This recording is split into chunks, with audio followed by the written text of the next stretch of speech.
It's another beautiful Sunday afternoon. This is Rubbin Minds. Welcome. My name is Ebuka Obuchende. Thanks a lot for joining us. It's been a very sort of sad week, I would say, for Nigeria. There's a lot of killings and talk of insecurity that's still in the headlines for the most part in the last week. I know politics is supposed to be grabbing all the headlines, which it has actually, but I mean, a lot of very unpleasant news has come out of Kaduna and that area as a whole. We know that there's a curfew that's going on. The governor of Kaduna State has said that he's on top of things. Security agencies are trying to get a hold of the situation.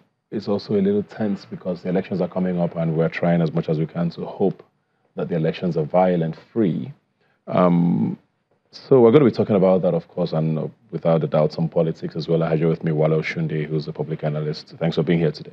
Thanks for having me. Yes, I did say, I mean, insecurity has never necessarily gotten out of the headlines in Nigeria. You know, there's the talk in the northeast, in the middle belt, in the southeast. There's almost always something going on. But I mean, the news we've heard in the last couple of weeks, actually, I think it started with Jos. We heard what happened in Jos, in the University of Jos, and then Kaduna has had his own fair share yesterday and this morning as well. We've gotten news about clashes between the Shiites, I believe, and the military on the Abuja-Zuba Kaduna road. So there's a lot still happening there, and we're not sure. It's also very sort of, because this has been going on for quite a while now. It doesn't look like there's any resolution to it yet. I don't know what your thoughts are on this one. Well, firstly, I'd like to, send out my own condolences to the government and people of Kaduna State, particularly those who lost loved ones in the series of killings and all that. And I mean, it is unfortunate and it is condemnable. And we believe that, we hope that this will be nipped in the bud. Well, for me, it troubles the mind that, we are now killing ourselves like this in this country. And then there is no day that you do not hear of, one incident or the other. I mean, I think this is really unfortunate. This is uncalled for. This is preposterous. And I want to seize this opportunity to call on our president and our security agencies, to actually take the bull by the horn, do the needful, secure, the lives and property of people, and ensure that we all live in a safe Nigeria once again. Yeah. I think that's usually, I think that's really the issue a lot of people have had with all of these stories. Just that I mentioned earlier has been going on for decades. I mean, it goes hot and it goes cold for a couple of years and it comes back. Kaduna as well continues to be hot and cold. I mean, this is definitely on a different level. The Shiite issue has been on now for about 3 to 4 years. Are these things, is it that they can't be resolved, or can't things, and why is it so hard for a lot of these issues to be put to bed? Why do they keep coming back? What is wrong? Okay, unfortunately, there are two sides to it.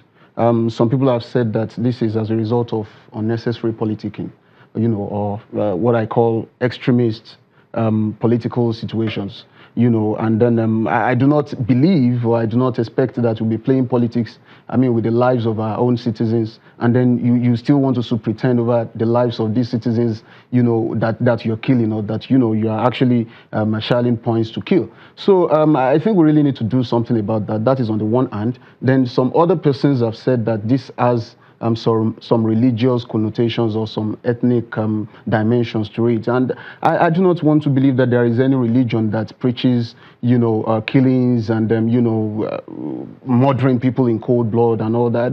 I don't think that the two most prominent religions that we practice in this country, recognizes anything, like that. And so we need to really sensitize our brothers and sisters out there, across the religious and political divides, to actually do what is right to stop all these things. We should let them know that nobody can actually secure judgment for God. God can only do that which he wants to do by himself. And you cannot say that, yes, you're trying to, judge some other fellow citizens and all that on God's behalf. And that is exactly the reason why you now want to kill them and do all sorts of things. And most importantly, I think our security agencies, should do their job.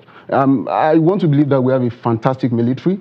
they go all out for combat missions abroad and what have you, and we hear about the great feats that they record each time they go outside of this country. So why are they not able to replicate these feats in our own country to ensure that any gullible citizen is brought to book, is brought to justice? And I do not think that we are incapable of doing this. We are not incapable of seeking and achieving justice. We should then do what is expected of us and ensure that we provide the right set of leadership, right set of citizenship, and right set of security apparatus in place, to secure the lives and property of the citizens of Nigeria. And that's exactly what we need to do right now.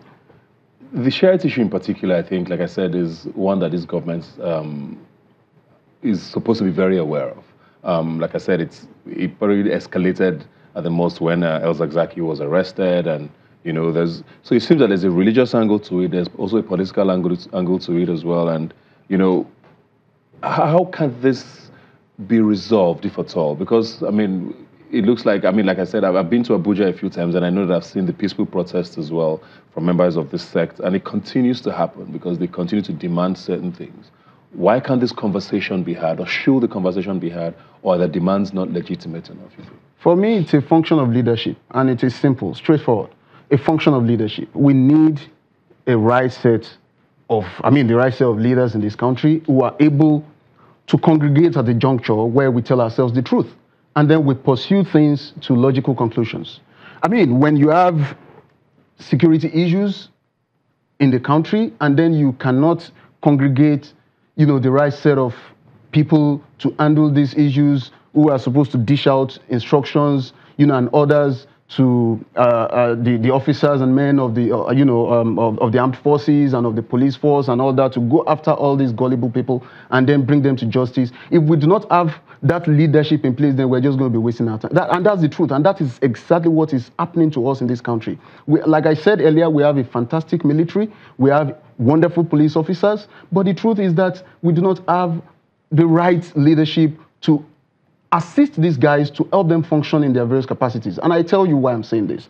Now, we have heard that some time ago we do not have equipments to face Boko Haram and all that. And then we send our troops, to combat Boko Haram with little or no equipments, with little or no guns and, other equipments that they need to fight these guys and bring them to justice. And then we still continue to send these guys there. Boko Haram kills them, and then they come back. We launch more attacks and all that. They launch more attacks against our people and all that. And we are still saying that our military are not doing fine. So we need the right leadership to actually put in fantastic structures that would help our officers to perform gallantly. And that is one thing that we really need to deal with right now. If we do not have equipments to battle these guys, to combat these guys and to bring them to justice, we'll be moving around the same circle.